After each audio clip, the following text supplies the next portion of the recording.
Après le décollage réussi de Soyouz, Thomas Pesquet a enfin rejoint la Station spatiale internationale. Et voilà Thomas.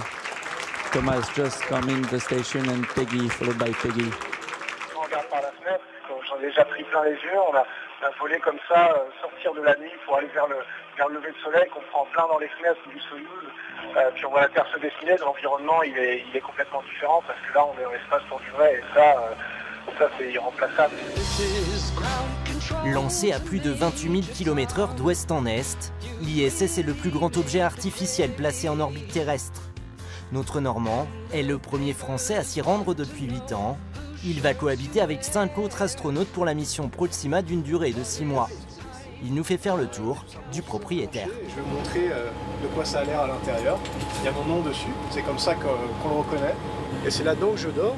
En fait, j'enfile ce duvet, je passe les bras comme ça, et la nuit, je dors verticalement.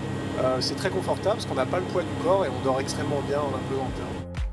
Et pendant que Thomas Pesquet pratique ses 2h30 de sport quotidien, 400 km plus bas, on fait aussi un peu d'exercice. Alors fais un tour sur toi-même pour montrer.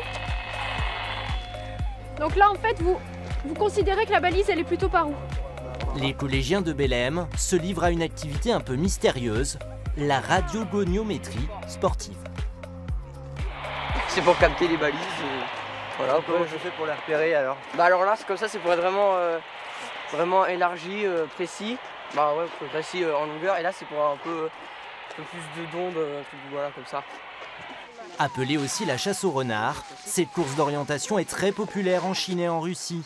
Pour nos collégiens, il s'agit de retrouver 2 balises, baptisées Soyouz et Proxima, à l'aide d'antennes faites maison. Bah ça veut dire elle est partout.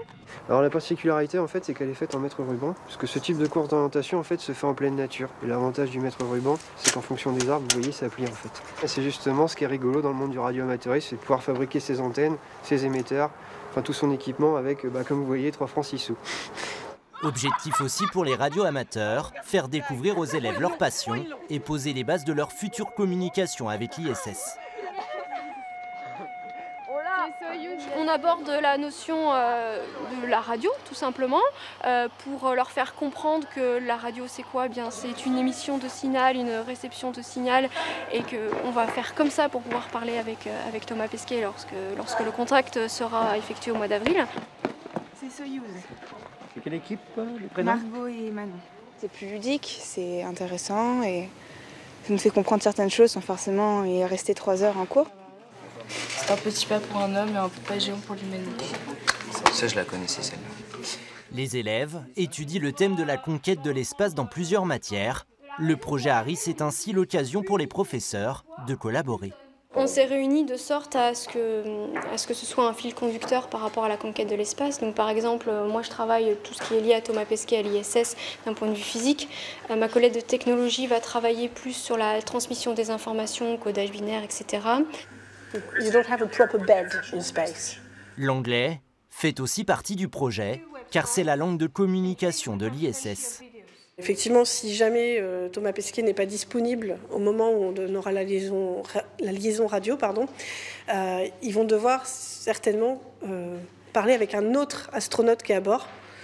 Et à ce moment-là, il faudra qu'ils arrivent à communiquer en anglais. La pression monte pour les élèves et leurs professeurs. Il ne reste que quelques mois avant le jour J.